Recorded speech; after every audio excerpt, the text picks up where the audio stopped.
Begin by removing the log guard by lifting it up and out of the stove. Next, remove the bottom firebrick panel. Because there is very little exposed edge to grip, it can be difficult to remove. Using a tool with a slight hook, carefully lift the bottom firebrick from the opening between the two rear vertical firebricks until it can be removed.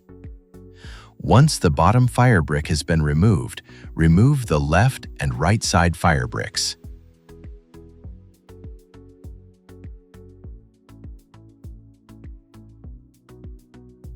Using the appropriate screwdriver or socket, remove the two screws securing the burn tubes on the left side of the firebox.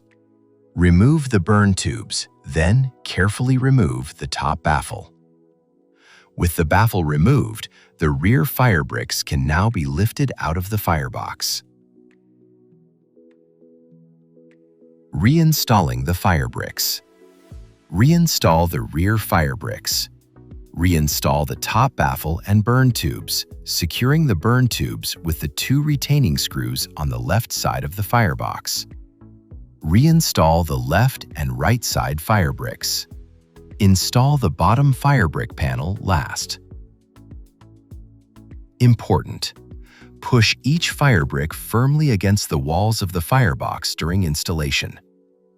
The TH-100 is designed with very tight tolerances, and even a slight misalignment of the firebricks may prevent the bottom panel from fitting into place properly.